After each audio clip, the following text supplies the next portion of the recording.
What is going on, everyone? This is Eric coming at you live from just outside of Hartford, Connecticut. And this is going to be hopefully a new series that hangs around for a while. We'll see how it goes today. This is going to be trial one. We're going to be doing some sports hot takes. And of course, hot takes are no fun if you do it by yourself. If I'm just sitting here talking to myself, that's boring. So, of course, we have Patrick with us today, joining us for this video. How you doing today? Not too bad. How about yourself? Not horrible, not horrible. Can't complain all that much. But this is going to be a fun new series. We're hoping to do it constantly. Maybe once a month type of thing. We'll see again how it goes. If it goes well, we'll definitely keep it up. If it doesn't play that well, uh, you know, we'll see how it goes. We'll see how it goes. But we're gonna do a few apiece. We're not gonna. This won't be like a 3 hour video, obviously, but uh, it'll be something. So we're pretty excited to do this, and I guess I will start out, and we're gonna be trying to do three apiece. We very well, if something really good comes up, we might do it now as well, but we'll see. So without further ado, I'll jump in, and I will start with a good hot take here that may or may not drive Patrick a little crazy here. But my hot take here is that the Boston Bruins will falter in 2021. They will make the playoffs, but they won't be a top seed, and they will be firing Bruce Cassidy, and the team will enter a 5 year mini slump that sees them outside the playoffs as a true contender, but too good to get a bottom lottery pick. What's your opinion on that? Well, no. I don't really agree with that. The whole Cassidy thing, I don't know about that. I mean, there's been many rumors up in the air about Cassidy maybe lasting another year and going away, because obviously he's been with the Bruins now for a lot of, I mean, since, I don't remember the exact season, but he's been with them for at least 4 or 5 seasons, if not more. I don't recall exactly what year he was brought in, but obviously Claude Julien, the former coach before that got him the cup, and then he ended up. But I don't think they're going to get rid of him. I think it's more of a player issue. Obviously, the big problem right now for the Bruins is a lot of players are veterans. I mean, you're talking about Chara, which is sounding like he's going to play one more season, try to make it happen. No confirmation yet officially. And then we got other players that are starting to get up there. We got Bergeron, we got Margin's still there. Pastrnak is still young. Krug is most likely on the move because he's a free agent. And so that's the only concern I have. Will they slump? I really don't know because, like I've said before, I mean, we're talking about the Boston Bruins, one of the best teams in the league. And that's not just a biased opinion. I mean, looking within the last couple of years, last year they made it all the way to the final. Yeah, they lost, but they still were the Eastern Conference champs. And this year, yeah, it was kind of a sad out early in the second round, and they were expected to pretty much go all the way like they did last year. So, no, I don't think Cassidy will be going out after next year. I still think they can get far in the playoffs next year. And what was that second comment about the lottery, draft lottery?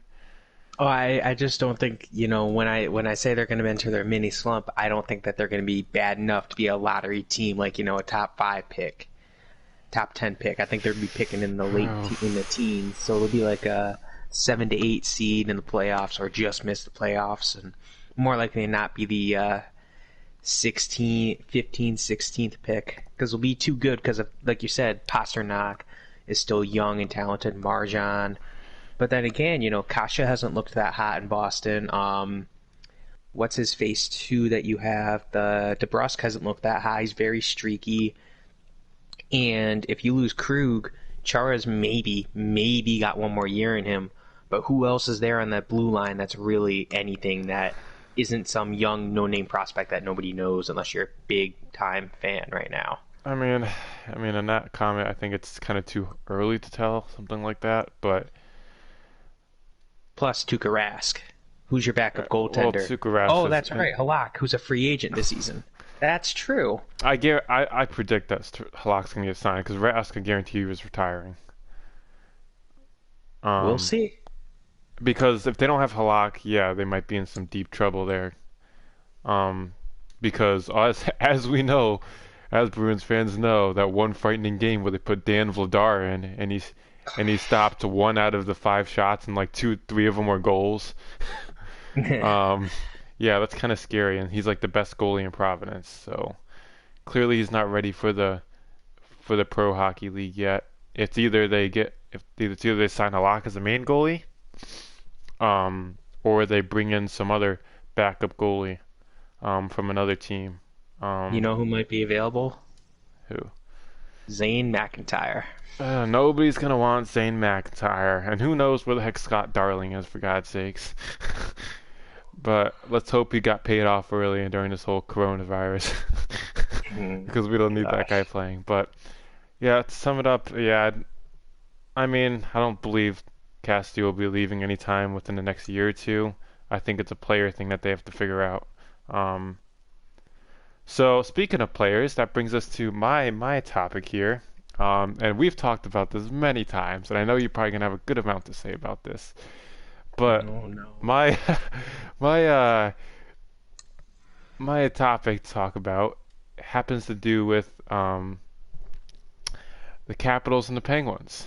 And my firm belief here to this current day is that Sidney Crosby is a better player than Alexander Ovechkin. Now, before I turn it over to you, let's just look at some history credentials of these players. We're looking at players such as Alex Ovechkin. Okay, the guy's a solid goal scorer. He's climbing the list in all-time goal scorers. He has like 706, even more goals now. Um, and he's making history with that.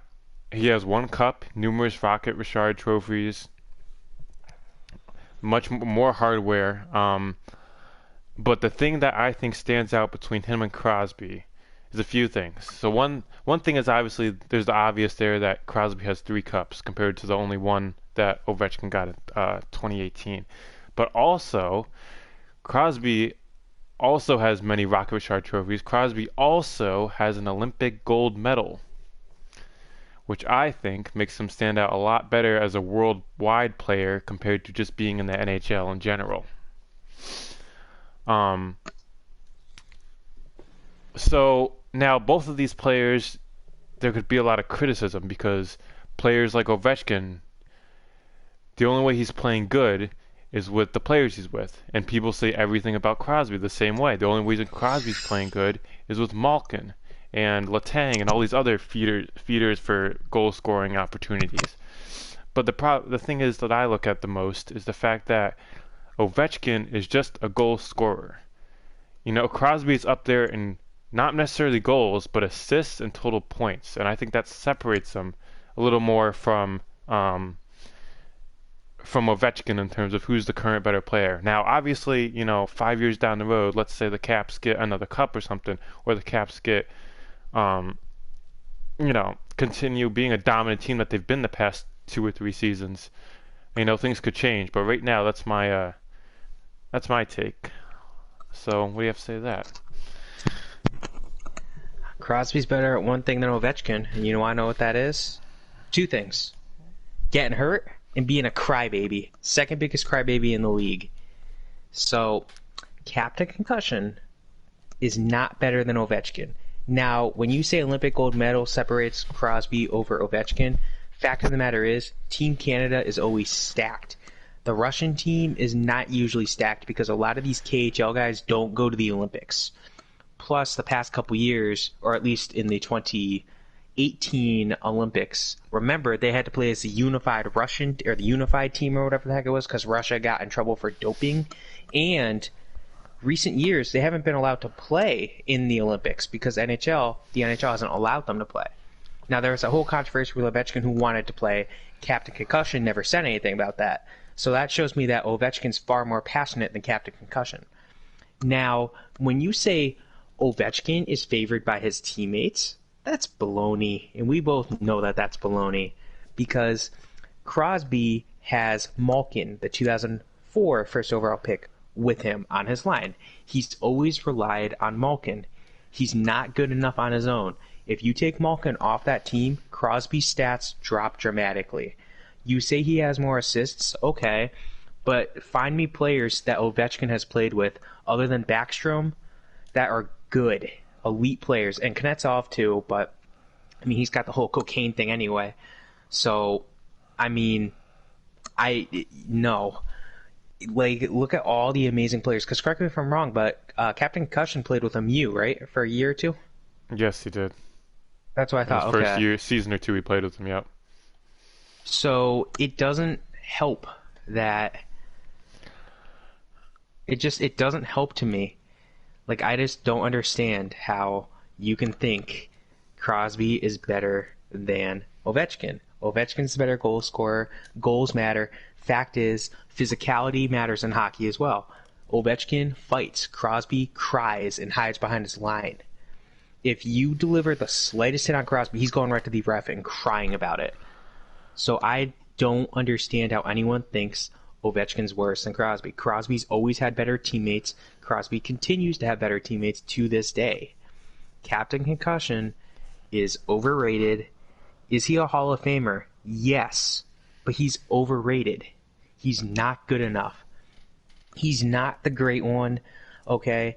And fact is, if you put Ovechkin and Crosby in the 1980s, Ovechkin's the only one who's surviving that decade. He's surviving, and he is the greatest player of all time if you put him in the Gretzky era. But since we're talking about current era, fact is, Crosby doesn't fight.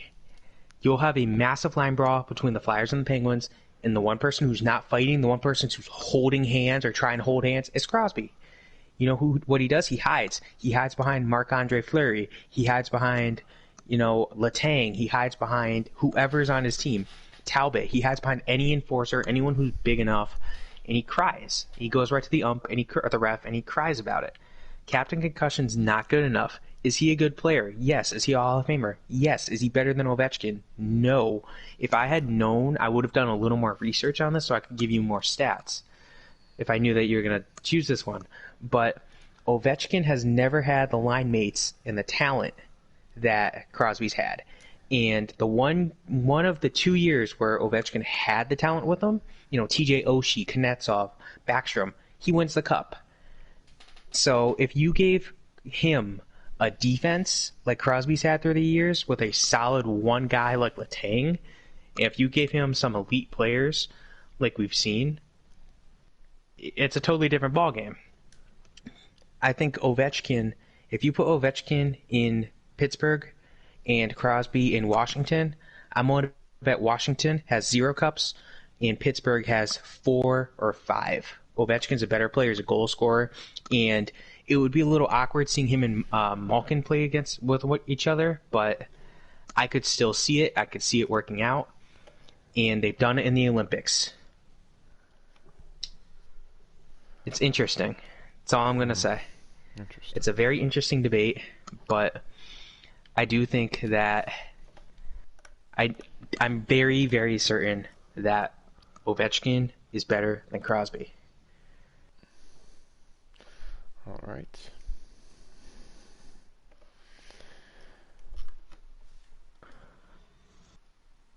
And again, if I had the time, I would have done a little more. If I would have known, I would have done more research on the stats and all that. But No, that's fine. All right, let's get to your second topic here.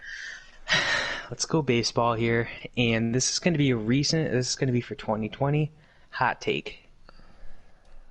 A team from California will not win the World Series. Instead, it's going to be a team from Illinois.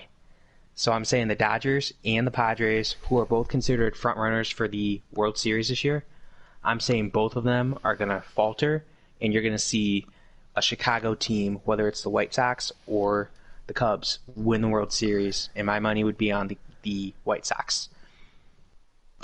And I say that because the White Sox offense has looked very good while the pitching's starting to play well. And I'm saying this in part and using this as a hot take because Patrick said about 2 weeks ago that the White Sox are a, quote, non-good baseball team. Not a good baseball team, end quote.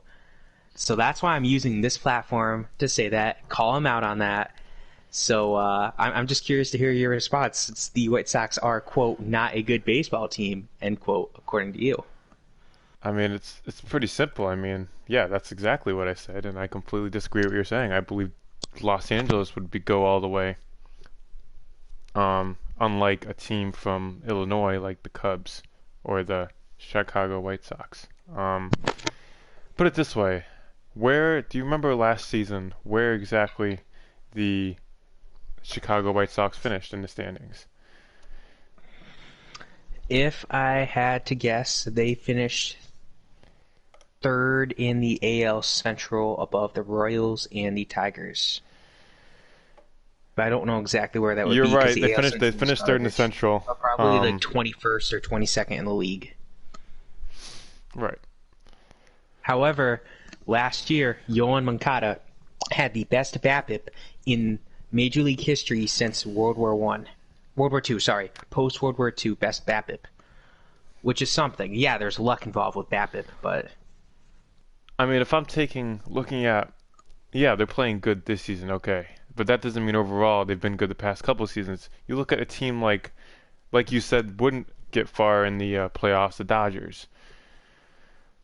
I mean, obviously, But you agree all the time that when the Dodgers go against the Braves, for example, they always win, and that's how it's been in previous years past. So what makes you think the White Sox would go further than the Dodgers in the playoffs? Nationals showed teams how to beat the Dodgers last year in the playoffs. They can do it. Or was it the Nationals? Yeah, Nationals knocked out the Dodgers. Nationals know how to beat them. You got to follow the blueprint. You know who follows that Nationals blueprint? The Cubs. Now, I know you're expecting me to say White Sox, but I did say Illinois. So the Cubs follow the Nationals blueprint pretty well. They have a couple very talented hitters. They have a very talented pitching staff. Obviously, we just saw their fourth or fifth pitcher, Alec Mills, throw a no-no on Sunday. I think it was Saturday or Sunday. So this is a talented team. They're not a team that's garbage. They're a very good team. And we know that you can beat the Dodgers. It's been done.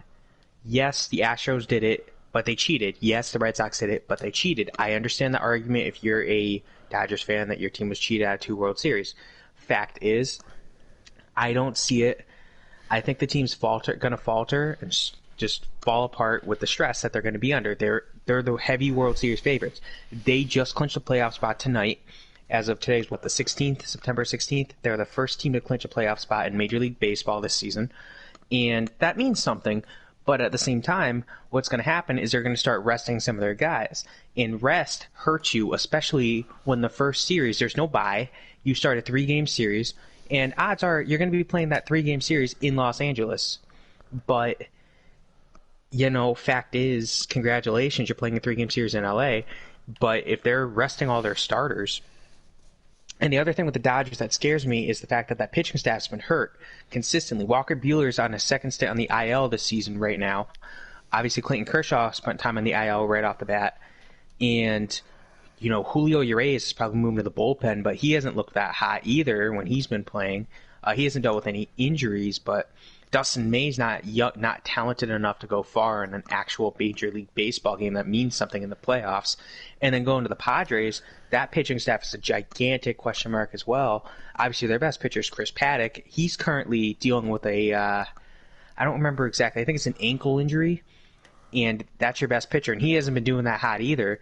Now, you also have Zach Davies, and Zach Davies is a guy I'm a big fan of, but Zach Davies is not an ace. Zach Davies is a good pitcher, but he's also been slowing down of late. If you had a Shane Bieber on your team, which, trust me, if you watch this channel, you know my opinion on Shane Bieber, your team would be a much better team, but you don't have Shane Bieber.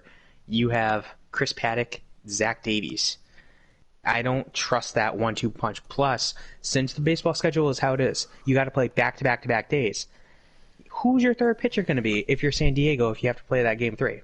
Yeah, your offense is extremely talented, but who's your third pitcher? Same thing to the Dodgers. Let's just say, all your pitchers are healthy. Okay, you're in good shape. But the thing is, your pitchers haven't stayed healthy. Walker Buehler hasn't looked that good when he's played. So you put him on your second day and Kershaw on your first day, but Kershaw has always struggled in the playoffs. And the thing is, too, with the Dodgers, their bats cool off in the playoffs usually, or start off the season, the playoffs. So I don't think the Dodgers have it in them. And the Cubs are a talented team.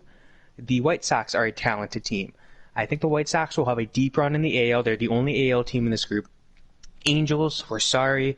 You have a shot at the playoffs. Should have mentioned you, but realistically, you're not. Even if you make the playoffs, you're going to play one of the top teams because your team is so far behind, but you are in a garbage division in the AL East, which if you watch our weekly MLB recap series, you'll know that the AL West is the worst division in baseball.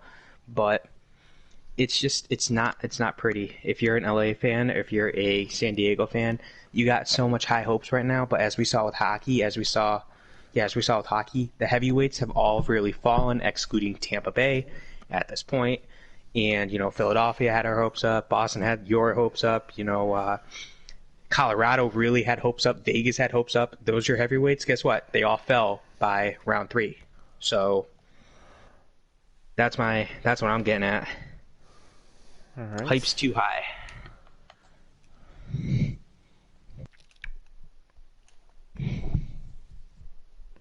All right.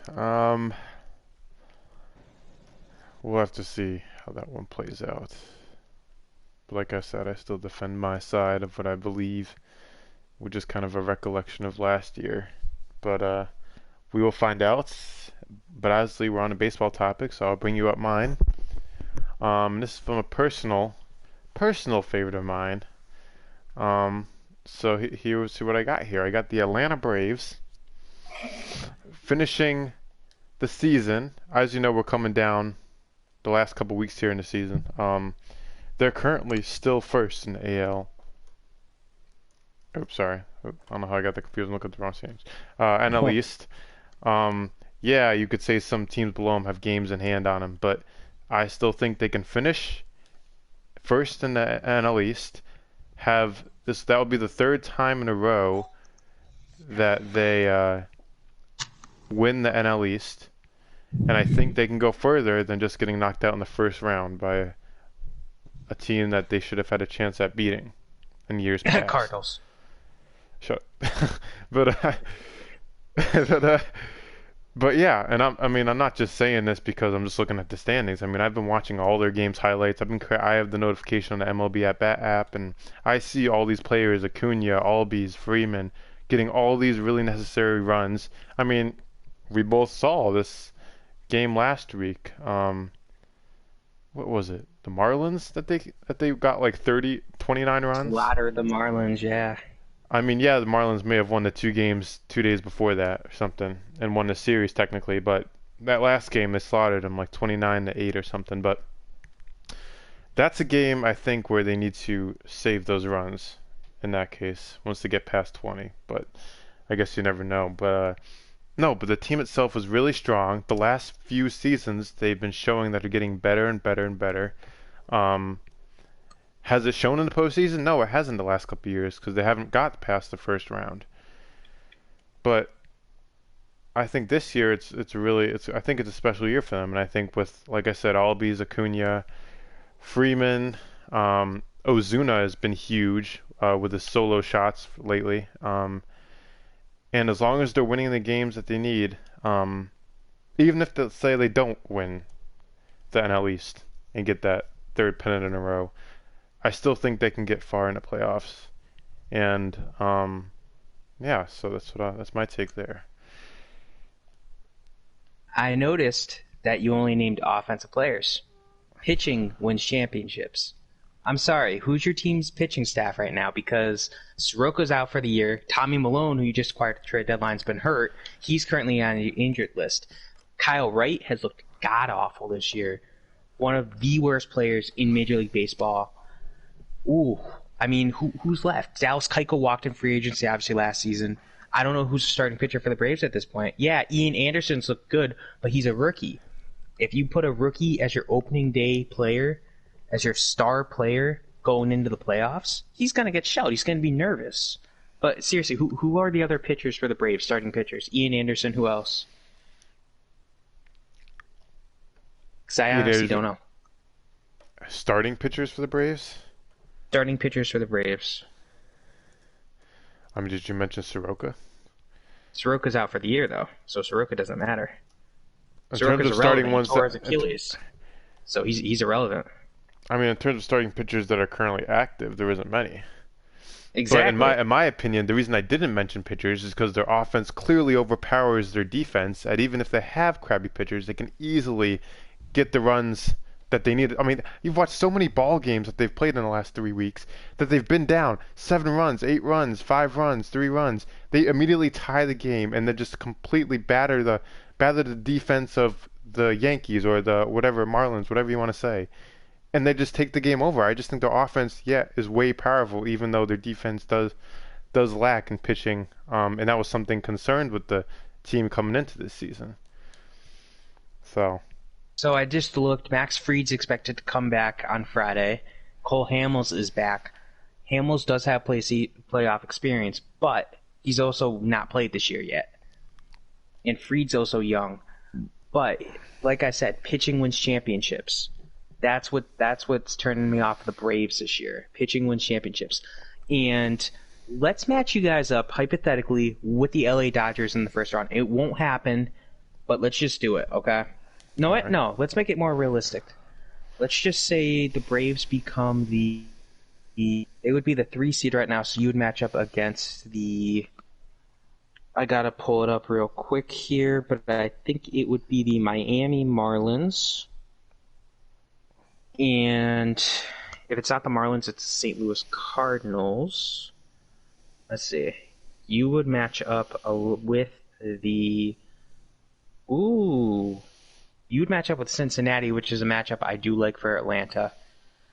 I do like that matchup. Cincinnati's pitchers are not that good. Hold Trevor Bauer, who is the NL Cy Young favorite, in my opinion, at this point in time. So Trevor Bauer can definitely shut you down. But Trevor Bauer also has a problem pitching walks. He'll get a lot of strikeouts, but he'll walk a lot of guys. And that's something you don't want to do to Atlanta. So, yeah, I do think Cincinnati's going to lose to the Braves. But after that, you're going to probably end up playing the Cubs. And the Cubs have a very good pitching staff right now.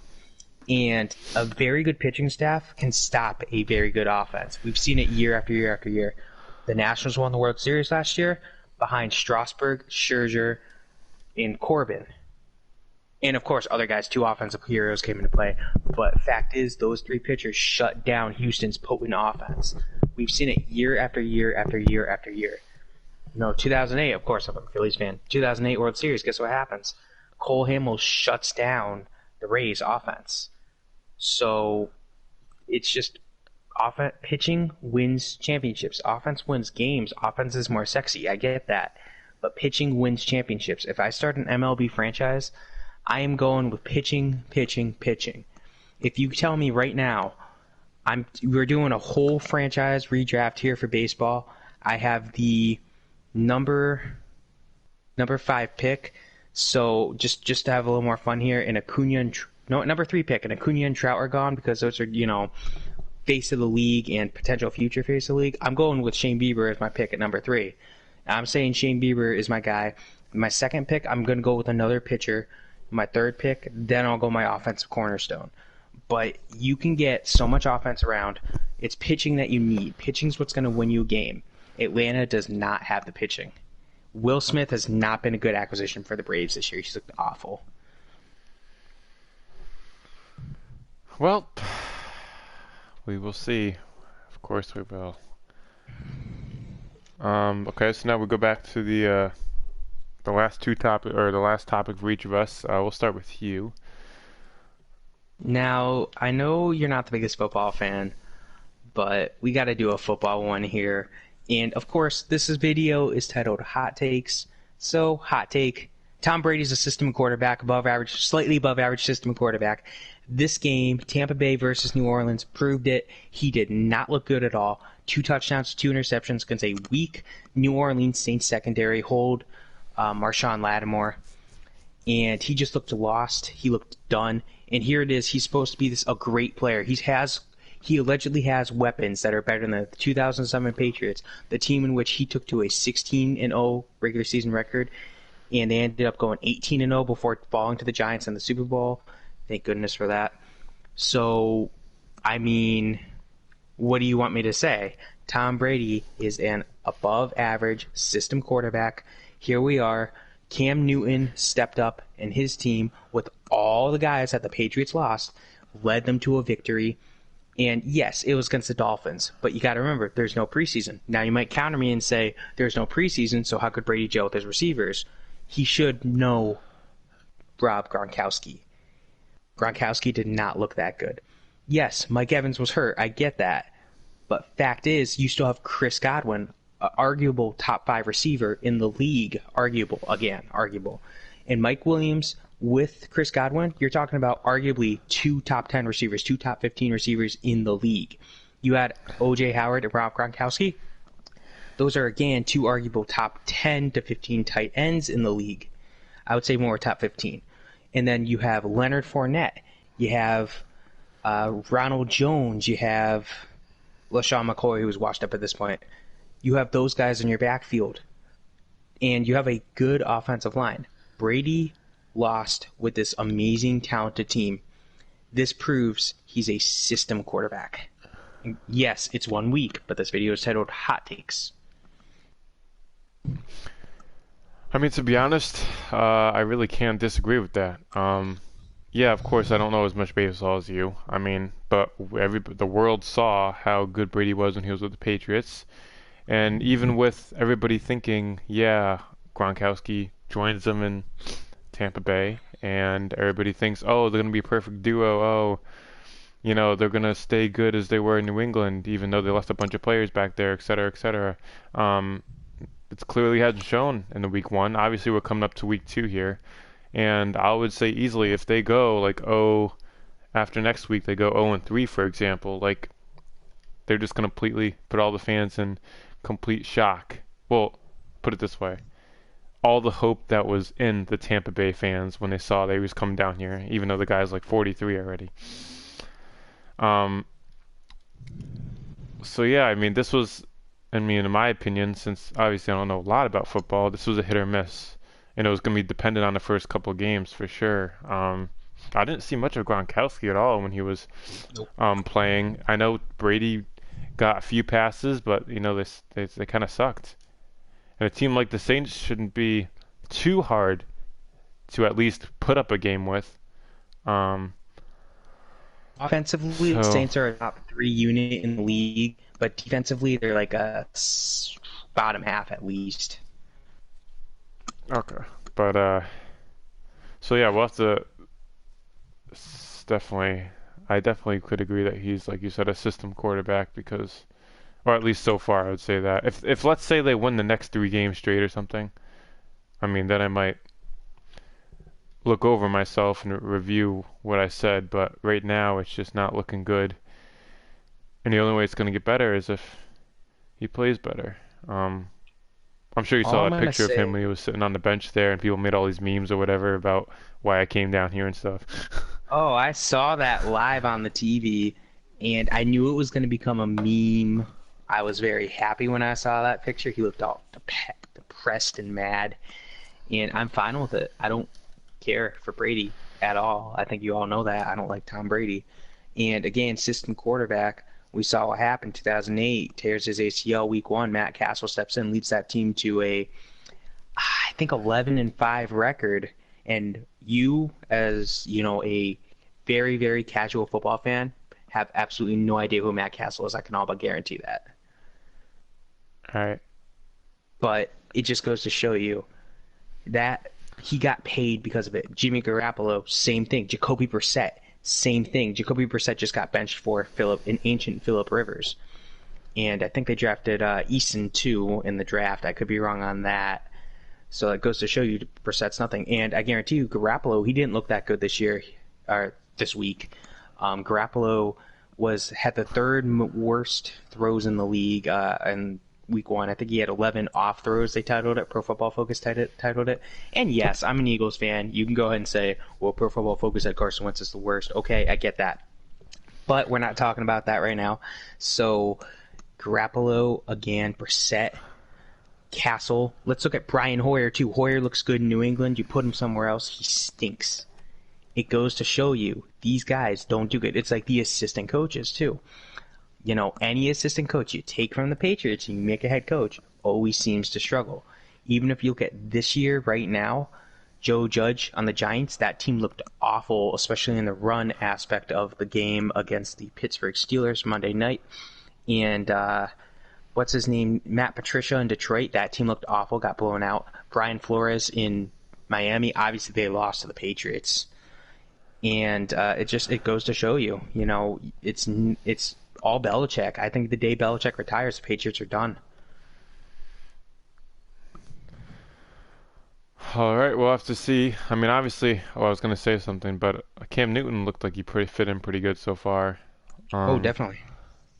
And I've seen a lot of comments from Patriots fans saying they didn't think they're second guessing of what they were initially thinking of him coming off of the Panthers and being that massive injury from last year and stuff. And all the time they took to rest it up and stuff. But anyways, let's move on to my last topic. And I actually want to keep this on football. And obviously my take on this is going to be more general than yours because you have more insight in football than I do. But hold on, let me just pull up one thing. Don't say Dak is better than Wentz. I don't want to go on a rant today. Don't say that. Don't get into that one. No, this is Please a team. This is a team. Okay. That's fine. Kind of take. Okay. Dak v. Wentz will be another video, guys. Don't worry. I'll get into that one then. I'm kind of going to put this. Well, you're going to go into this a little bit, but I'm going to put this out there. I want to hear your response, kind of thing, because I don't really have much to say about it. But judging of what I've seen from last year and this year after the first week, I think that the Dallas Cowboys, might have a chance at tanking this season.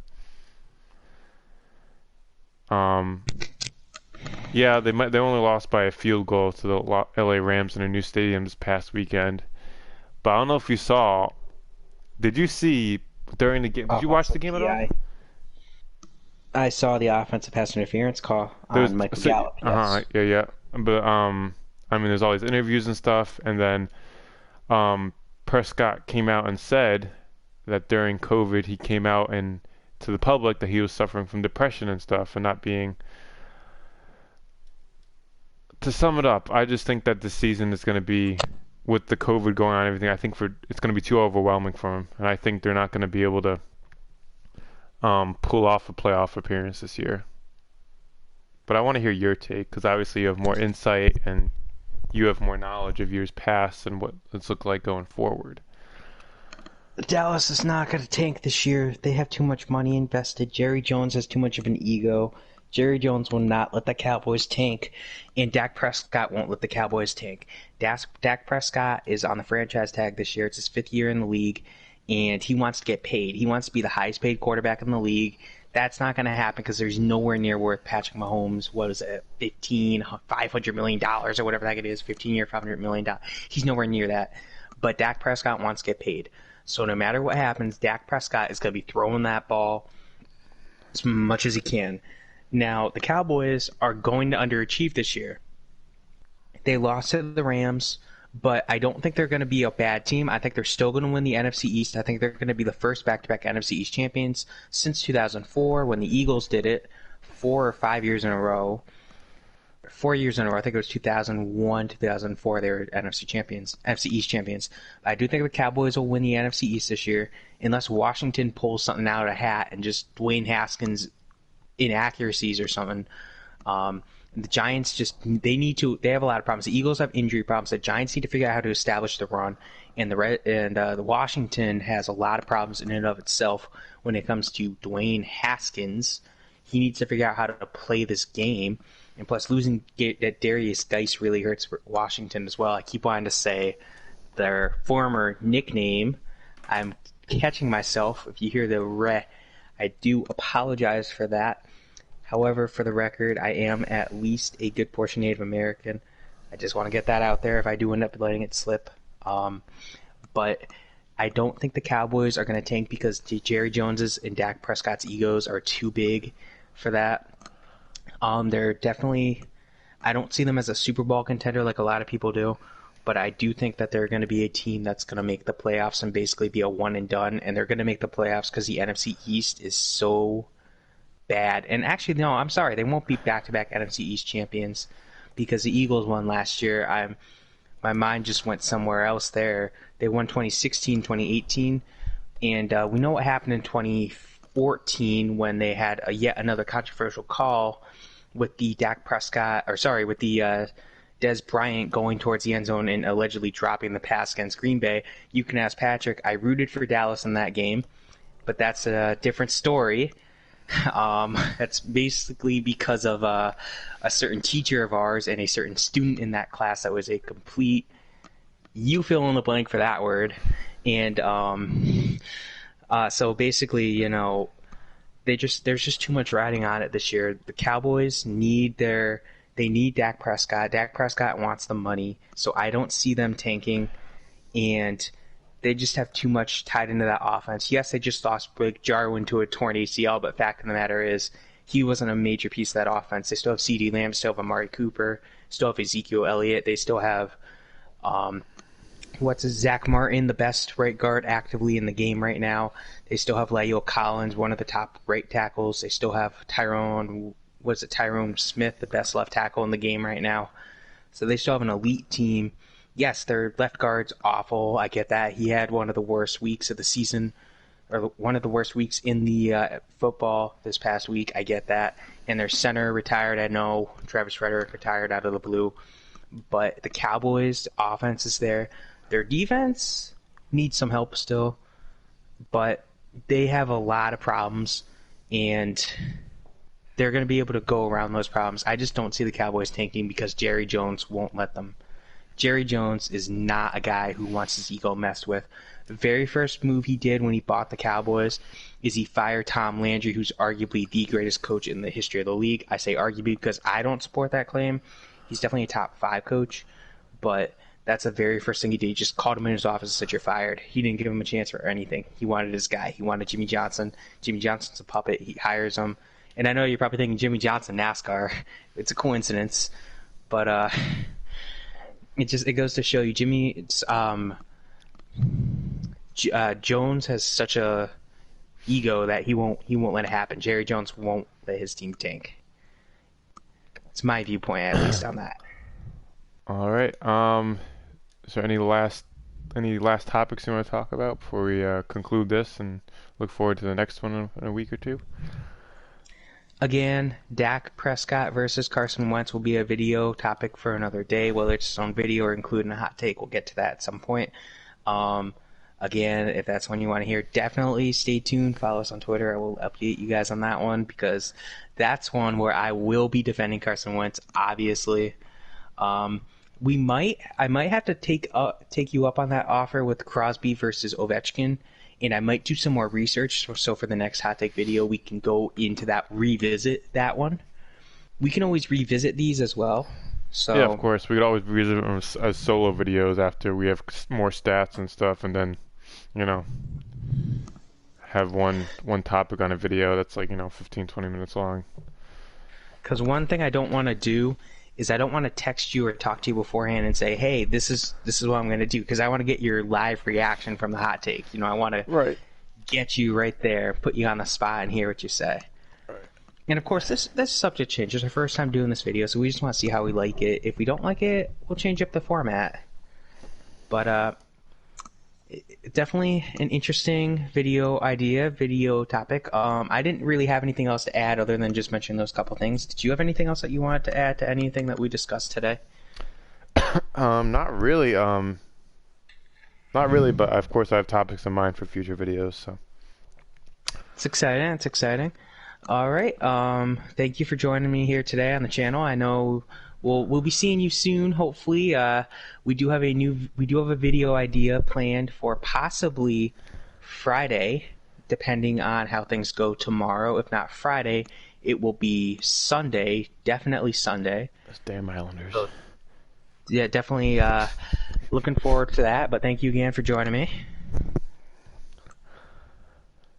appreciate it, Mr. Patrick. I appreciate Yeah, you oh joining. yeah, yeah, yeah. Sorry, I was thinking about something. Yeah, yeah, no problem.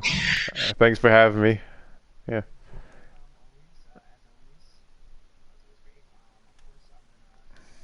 A few seconds here to advertise former videos and all that good stuff. So I don't know if you saw it, guys. If you're here, earlier this week we did get back into the history of series, and we did the Boston Red Sox video. Definitely check that out. It's a return to the history of series. It won't be as frequent as before, where I did a video a week. It's not possible for me to do that at this point in time.